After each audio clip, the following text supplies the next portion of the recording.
Welcome to Daxue Talks, a show powered by Daxue Consulting, a China-based strategic market research company founded in 2010. I'm Olivier Verot. I'm the founder of Gentleman Marketing Agency, GMA. We are a digital marketing agency focused on performance, and we are based in Shanghai here. How can you promote medical tourism online in China? It's a very good question. And online, it's extremely effective for medical tourism. So I just explain the medical tourism for the people who don't know. It is all the tourism links to the health outside. So for example, if I need to go to another country to get an operations, if I have a health problem, I go to another country to cure it. So all of this is called the medical tourism. So people who travel for a medical reason. In China, it's extremely developed because you have a lot of rich people that doesn't trust to their medical system, doesn't trust to their hospital, and they over trust in the West hospital. So there is a lot of countries that have a great reputations. Israel, for example, or Swiss, or a lot of countries in Europe, they are extremely famous for doing operations. If it is for aesthetics, for example, if you want to modify your body, Korea or Thailand are also a very, very good country for doing this kind of operations. And online, it's very, very effective. Most of the people, when they are searching to do that, they have a problem and they will search online and they will use Baidu search engine most of the time to try to find solution to their problems or try to find the information about this, because when you need to go to another country to do this operation, you need to read a lot of information. You need to understand how it works. You need to understand how much it will cost me, how it works, how it can be saved. It's an extremely complex problem. So the people will search hundreds of hours to understand basically how it works. So it's extremely good for that. The Baidu, to promote on Baidu, that's the number one thing that you can do. After, everything is made of reputations, because when you want to buy, when these rich people are going abroad to basically do that, they will not compare the price.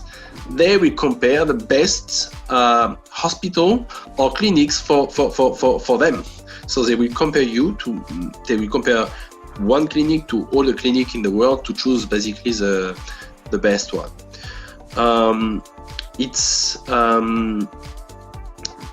E-reputation, it's very good. And after, everything links about the social media, because if you keep informing the people that you have, if you just reach more people via social media, via WeChat or via Weibo, for example, it's also can be effective to drive more traffic or to sensitive the leads that you have to your company. But again, if you speak about medical tourism, there is a lot of restrictions. So for example, you cannot do ads on Baidu.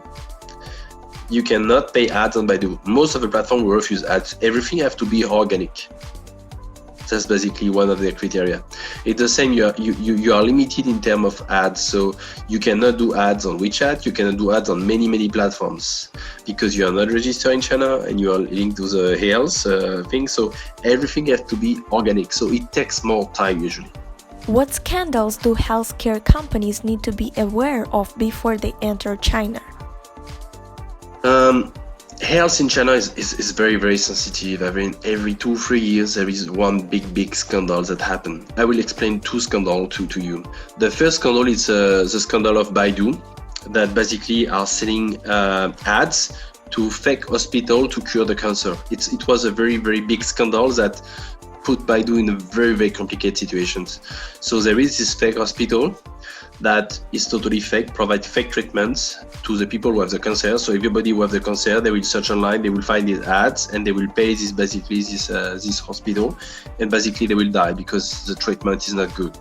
So one people discover that, and he say that he will die. He put this online, and he provide a big crisis in China. So a lot of Chinese people getting aware about these dirty words. And the Chinese government basically put a very strong punishment on Baidu and all the advertisers to limit every advertisement or advertisement promotion that is too aggressive about these fields. The second field that it was also kind of very bad, it is about the vaccines. So especially for the kids. So in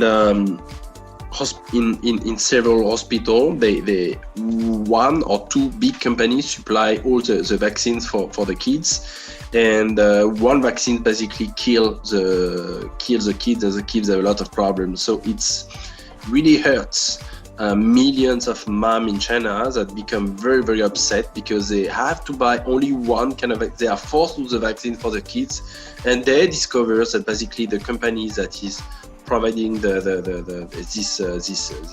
vaccines it is not doing this properly, and there is some risk.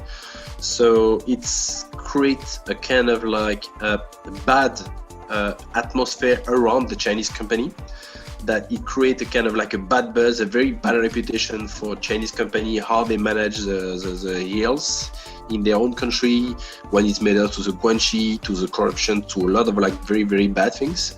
And it reinforces the idea that in the West, the medicine and the health sector is better, is cleaner, and it's more expensive, of course, but you are sure that the quality is very good. Does it make sense to target Chinese travelers outside of China to communicate one healthcare product? It can make sense for companies. It's called the retail travel. So if you are selling all this product in the retail travel, so in the retail store, and you want to attract Chinese people for that, it can make sense. It's usually a strategy that is used in luxury, for example, a lot.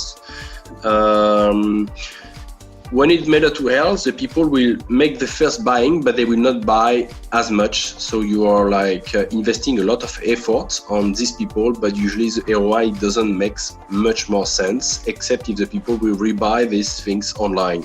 So it can be good for the first buying to let them discover the product, but in the healthcare industry, because most of the time the product has a limited value, so you don't make money on the first purchase. You make money when the people keep purchasing the product or recommend the product to the other. So you have better to let them discover the product first, let them buy, try, but after the consumer, when they come back to the country, they have to have a way to rebuy it.